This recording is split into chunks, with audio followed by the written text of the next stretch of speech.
I have an idea. Go on 40 dates, and if you have found a keeper, I will pay your rent. Your grandma's literally trying to pimp you out. Are you cool if we go Dutch? You remind me of my ex-wife. And then St. Patty's, he couldn't hold his liquor. He threw up a little bit. Hey, so sorry I'm late. Do I know you from somewhere? No. Are you sure? Positive. Got a customer that needs a baby free. Can you bring up the safe sex keys, please? Cool. I have a very special guest on the show right now, Joel Courtney. Joel, welcome to Ultrasonic Film. Thank you, James. Thank you for having me. It's an honor to be here. It's great to have you here. I rewatched Super 8 because I could not believe what an incredible film debut that was. I've got nothing against your friends. I like your friends. Well, things have obviously changed for us. I have to help Charles finish his movie. Be good for you to spend some time with kids who don't run around with cameras and monster makeup. Could you close your eyes, please? Yeah. And action! Guys, watch out! Run! Go, go!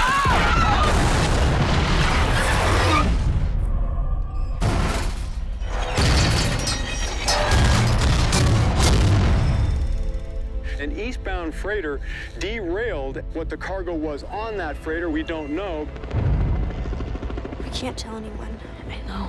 It's kind of like winning a lottery. That just doesn't happen for young actors.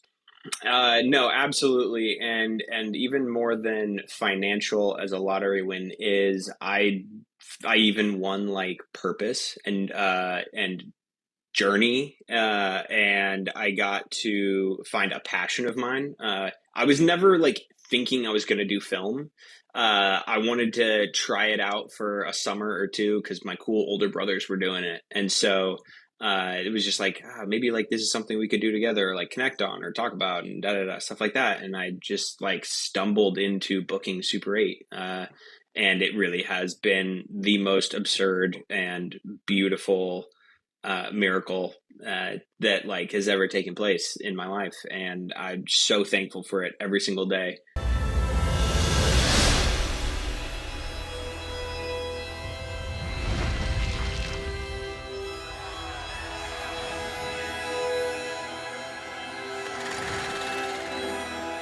We have to find this thing. I don't feel good about this. Go! I saw it. No one believes me. I believe you.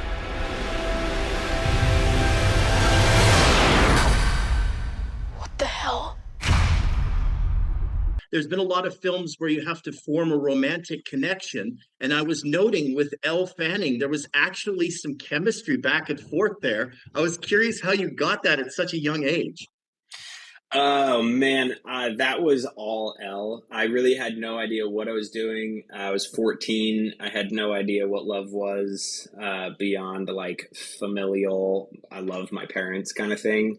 And she really like, I was exactly as awkward as Joe Lamb was feeling. I had as much game as he had, which was zero. And I didn't really know how to talk to a girl. So that was all very authentic.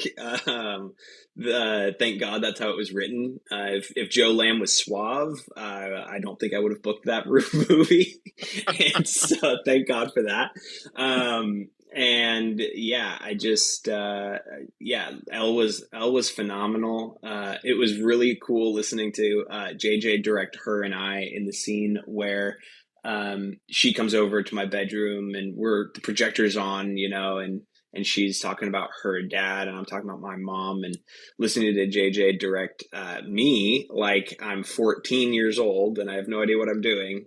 And then listening to the notes that he was giving to Elle, because she had been working for many years and like she was having adult conversations with, you know, directors about like the quality of work, not adult conversations, like inappropriate, but like, I mean, like the level of work at which she can have a conversation at was an adult level.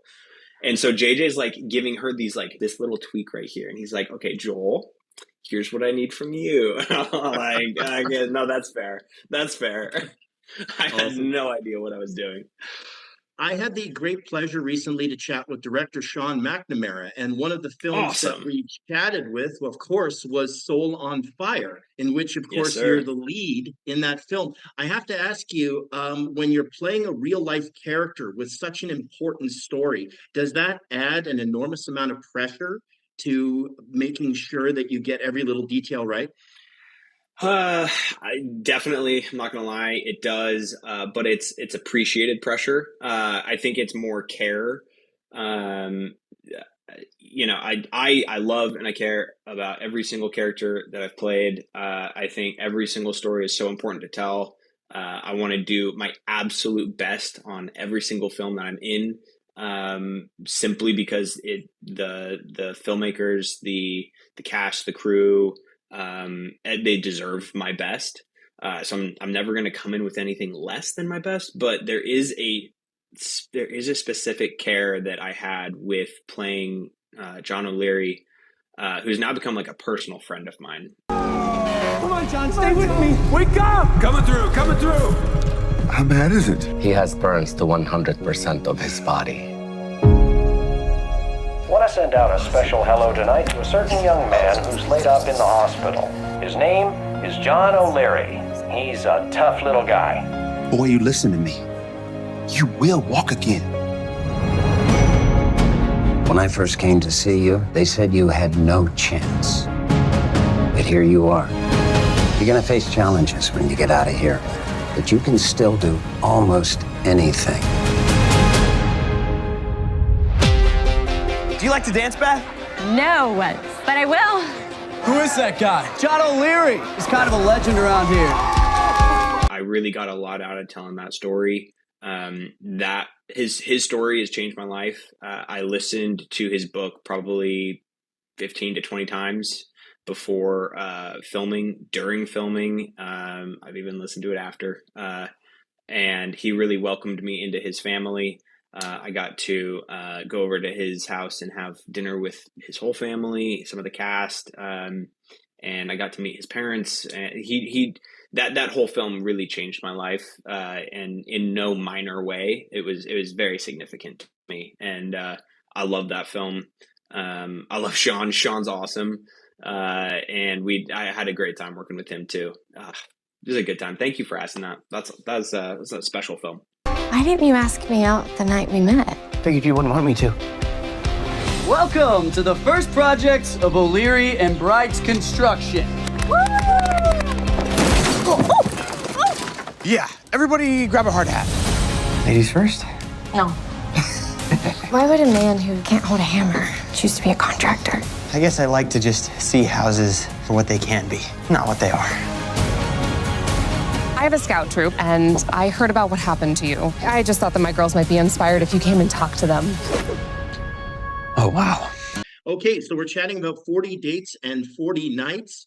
Now, once again, I have to go back to the chemistry. Bailey Madison and yourself play off each other just beautifully. Did you know her ahead of time before the filming?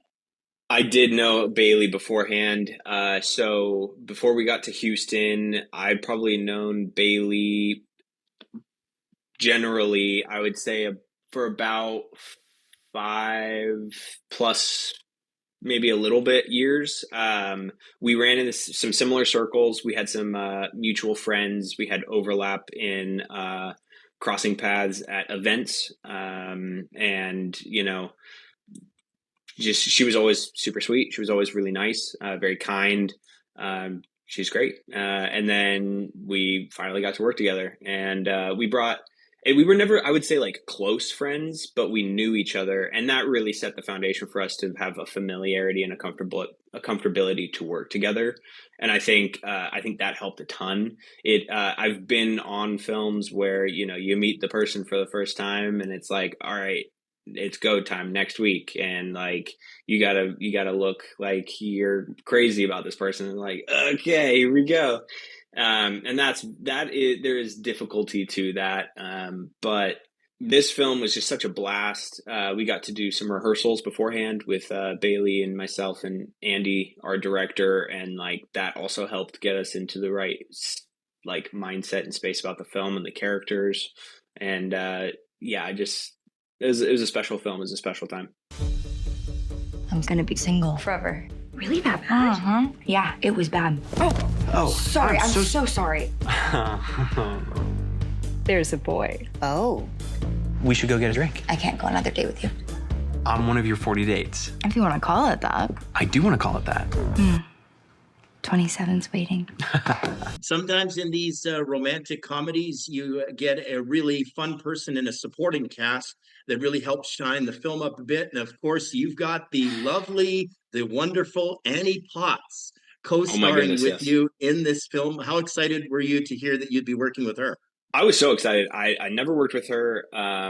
I didn't have any mutual friends with her or connection to her. I just knew that like what I'd seen of her work, and I was a huge fan. And she made me even more of a fan getting to work with her. She is a script writing, story, character building genius. She really, unlike anyone I've ever really worked with, I would say she has next level understanding of character and script, and like how to get from point A to B and earn it with your audience. She was amazing to work with, and I absolutely adore her. She was incredible. My only downside is that the little amount of time I had to work with her, I wish I had more. That was the only thing with Annie.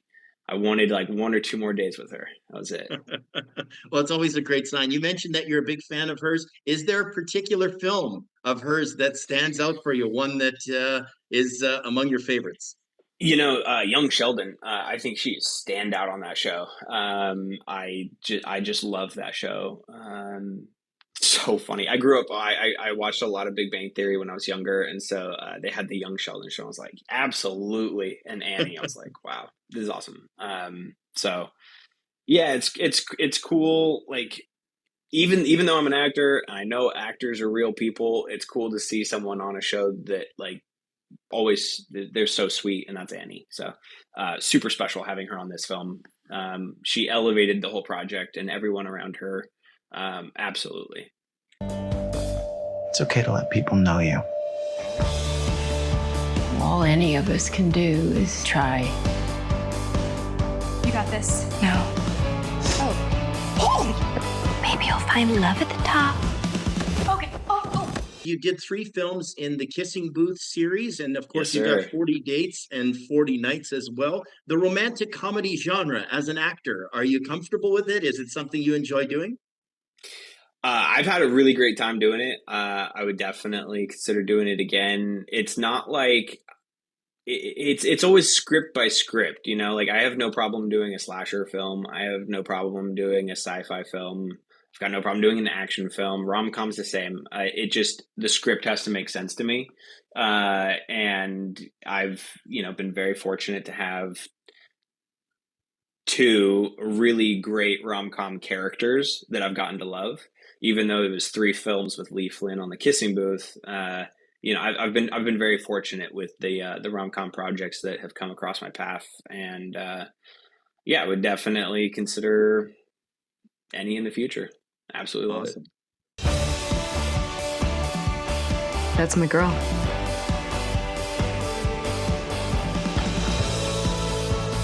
Love doesn't happen overnight. It takes time. It's an odd visual. Are we done? Nope, can't stop staring. Okay. Joel, what do you have coming up next? What are some of your future projects there? So I've got a film that actually just premiered at Dances with Films in Los Angeles 2 days ago. It's called UAP. It's an indie film as well. Super incredible film. Really proud of it. I think it turned out fantastically well. So we're working on getting that into distribution so that more people can see it. So tell me, what was it like? One by one, Minnie, what are we looking for? I change you. One by one, I take you. Until there is no you. Only me. Whoa, wait, no. We're not gonna touch that. No. What? It's time you come clean with me. I can't disclose anything. This is a matter of national security. This isn't some random crash site.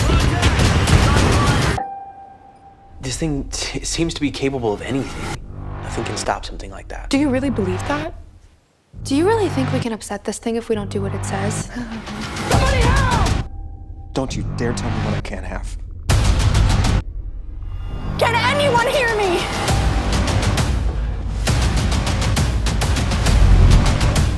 What's happening? Should we, run? Are we involved with something extraterrestrial? Tell them what you really are. Awesome. Well, that sounds really, really good. Joel, I want to thank you very, very much for joining me here on Ultrasonic Film. I really appreciate it. I've been watching you for years, and you've done a great job with a wide variety of a career. James, thank you so much for having me. This has been a blast. I appreciate you. Awesome questions, and it was a really good time. I hope to see you again.